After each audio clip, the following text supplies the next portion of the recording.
بسم اللہ الرحمن الرحیم۔ السلام علیکم ورحمۃ اللہ وبرکاتہ۔ ناظرین، تمہارے پھر استقبال ہے مقرر ٹی وی کے ایپیسوڈ سوال و جواب میں، اور آج ہم نے کچھ سوالات پک کیے ہیں جو کہ تقریر سے ریلیٹڈ ہیں۔ تو اگر تقریر سے ریلیٹڈ آپ کا کوئی سوال ہے تو اسی ویڈیو کے نیچے کمنٹ کیجیے گا، انشاءاللہ تعالی آنے والی ویڈیو میں ہم اس پر بھی بات کریں گے۔ تو سب سے پہلا سوال نور محمد صاحب کا ہے، اور ان کا سوال نہیں ہے، دراصل ایک حوصلہ بخش کمنٹ ہے، تو میں ضرور پڑھنا چاہوں گا۔ انہوں نے لکھا: السلام علیکم ورحمۃ اللہ وبرکاتہ۔ جناب والا، آپ کی ارسال کی گئی ویڈیوز میں وقتاً فوقتاً سماعت کرتے رہتا ہوں، تو الحمدللہ میری بڑی حوصلہ افزائی ہوتی ہے۔ دل کرتا ہے کہ آپ کی ان ویڈیوز سے استفادہ حاصل کرتا ہوں، فقط قلت وقت کی بنا پر زیادہ دیر تک نہیں سن سکتا۔ بس دعا ہے کہ اللہ رب العزت آپ کو دونوں جہاں کی عافیت نصیب فرمائے، آمین۔ بھائی، آپ کو بھی اللہ جزائے خیر دے۔ ناظرین، تو اس طرح کے کمنٹ سے میری حوصلہ افزائی ہوتی ہے یقیناً، تو آپ بھی اس طرح کے کمنٹ ضرور کیا کریں۔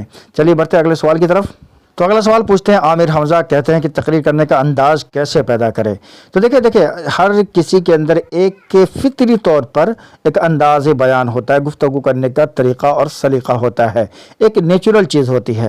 لیکن اگر آپ کو لگتا ہے کہ یہ میرا انداز مجھے اچھا نہیں لگتا، مجھے کوئی ایک خاص انداز ہی سمجھ نہیں آ رہا، یا کسی خاص انداز میں کسی خاص لہجے میں گفتگو نہیں کر پا رہا ہوں، تقریر نہیں کر پا رہا ہوں، تو کسی ایک مقرر اور خطیب کو آپ لگاتار سنیں، جس کی نقل آپ کرنا چاہتے ہیں، جس کی طرح آپ تقریر کرنا چاہتے ہیں، جس کے انداز بیان کو آپ اپنانا چاہتے ہیں، اسی مقرر اور خطیب کی تقریر کو بارہا سنیے، مختلف عناوین پر، مختلف ٹاپکس پر، انشاءاللہ تعالی اسی انداز میں آپ تقریر کرنا شروع کر دیں گے۔ ورنہ سب سے اچھی چیز تو یہ ہے کہ آپ کے خود کا ایک انداز ہو، جو آپ کا نیچرل فطری انداز ہے، وہی آپ کا انداز ہونا چاہیے، تاکہ یہ سارے لوگوں کے لیے ایک مثال ہو۔ یعنی کسی کی نقل ہی ہوتی ہے، اصل ہی ہوتی ہے۔ تو جو نیچرل ہے، جو فطری طور پر آپ کے اندر ایک انداز ہے، اسی کو اور بہتر سے بہتر بنانے کی کوشش کریں۔ چلیے بڑھتے ہیں اگلے سوال کی طرف۔ تو اگلا سوال پوچھتے ہیں، ان کا نام ہے کامیڈین سنگر، تو بھائی نام اچھا کر لے، بہرحال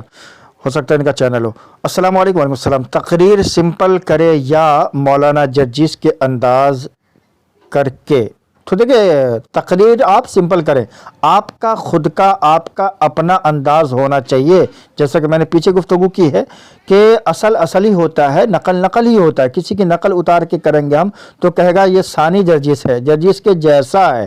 لیکن آپ کے اندر جو فطری طور پر ایک انداز بیان ہے، آپ کا اپنا انداز بیان ہے، وہ جو آپ کریں گے، اس سے جو پہچان ہوگی تو وہ آپ کی حقیقی اصلی پہچان ہوگی، یعنی نقلی پہچان نہیں ہوگی کہ یہ فلاں کی طرح ہے، یہ جرجیس ثانی ہے، ایسا نہیں کہیں گے لوگ۔ یہ کہیں گے یہ وہی شخص ہے، یہ جرجیس ہے۔ جس طرح جرجیس کسی کا انداز نہیں اپناتا ہے نہیں، اسی طرح سے قاری حنیف صاحب کو دیکھیں، وہ کسی کا انداز اپناتے نہیں ہیں، ان کا ایک اپنا انداز بیان ہے، جرجیس کا ایک اپنا انداز بیان ہے، تو مولانا علامہ احسان الہی ظہیر کا ایک اپنا انداز بیان ہے، بہت سارے ایسے علماء کرام ہیں، ان کا ایک اپنا انداز بیان ہے۔ تو آپ کا بھی اپنا نیچرل جو فطری طور پر آپ کے اندر ہے، اللہ نے رکھا ہے، تو اس انداز میں ہی تقریر کرنے کی کوشش کریں، زیادہ بہتر اور زیادہ مناسب ہے آپ کا اپنا انداز۔ چلیے بڑھتے ہیں اگلے سوال کی طرف۔ اگلا سوال پوچھتے ہیں شارق احمد، کہتے ہیں السلام علیکم وعلیکم السلام ورحمۃ اللہ وبرکاتہ۔ کیا جمعہ میں تقریر کے پہلے اتنی لمبی دعائیں، آیات وغیرہ پڑھنا ضروری ہے، بجائے اس کے کہ زیادہ سے زیادہ مسئلہ مسائل نصیحت پر وقت دی جائے، کیونکہ اصل مقصد تو سمجھانا ہی ہے، جبکہ آدھے سے زیادہ وقت وہ عربک پڑھنے میں ہی لے لیتے ہیں؟ تو بہت ہی انہوں نے اچھی بات کہی ہے۔ آج کل ہمارے مساجد میں، اکثر بیشتر مساجد میں یہی صورتحال ہے کہ ہم جو عربک خطبہ ہے اس کو پڑھنے میں زیادہ وقت لگاتے ہیں، جبکہ جمعہ کے خطبہ کا مقصد لوگوں کو واعظ و نصیحت کرنا ہے، تو اس میں ہم زیادہ وقت نہ دے کر کے بلکہ اپنی زبان میں، یعنی اردو ہندی جو بھی ہم جہاں بھی جانتے ہیں، تو وہ اپنی زبان میں زیادہ دیر لوگوں کو واعظ و نصیحت کریں، یہ زیادہ مناسب ہے۔ ٹھیک ہے، نہیں کہ آپ جو ہے عربی میں لیکچر کریں گے تو ظاہر سی بات ہے جو خطبے ہم عربی میں پڑھتے ہیں اور عربی دان لوگ نہیں ہیں جو ہمارے سامنے بیٹھے سامعین ہیں جو جمعہ پڑھنے آئے ہیں، وہ عربی دان نہیں ہیں، تو ظاہر سی بات ہے وہ کچھ سمجھیں گے نہیں، آپ کیا بول رہے ہیں، نہیں آپ ہی سمجھ رہے ہیں، ورنہ اور کوئی نہیں سمجھ رہا۔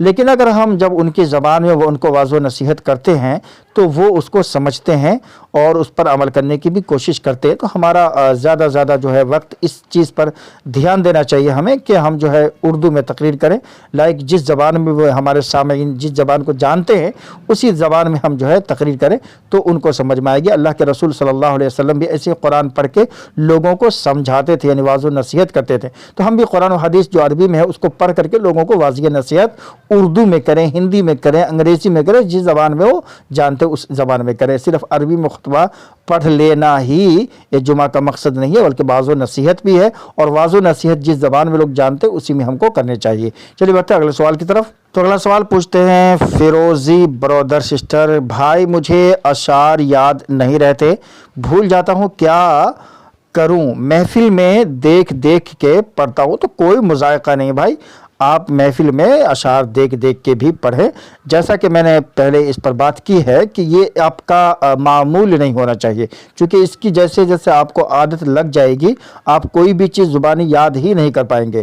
تو آپ اس کو چلے، کبھی ایسا ہوتا ہے کہ یکا یک ہم کو کال آ گیا محفل میں جانا ہے، پروگرام میں جانا ہے، جلسے میں جانا ہے، میلاد میں جانا ہے، یہ ہے وہ پروگرام، تو اس میں جب ہم جاتے ہیں تو ہم جو اتنی جلدی اشعار ہو لکھ نہیں پاتے، یا تقریر ہی ہو تو ہم اگر تیاری نہیں تو کچھ چیزوں کو ہم لکھ لیتے ہیں تاکہ اس پر ہم بول سکیں۔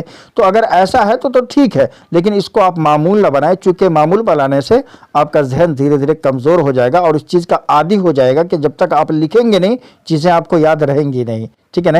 تو اس چیز کو اپنا آپ معمول نہ بنائیں، کبھی کبھار لکھ لیں، کوئی مذائقہ نہیں ہے، آپ دیکھ کر ہی پڑھ دیں، کوئی مذائقہ نہیں، لیکن آپ ہمیشہ دیکھ کر کے نہ پڑھیں، زبانی چیزوں کو یاد کرنے کی کوشش کریں۔ تو ناظرین آج کے لیے بس اتنا ہی، ملتے ہیں انشاءاللہ کی ویڈیو کے ساتھ۔ اگر اس طرح کا کوئی بھی سوال ہے آپ کے ذہن میں تو ہمیں کمنٹ کیجیے گا، انشاءاللہ تعالی آنے والی ویڈیو میں ہم اس پر بھی بات کریں گے۔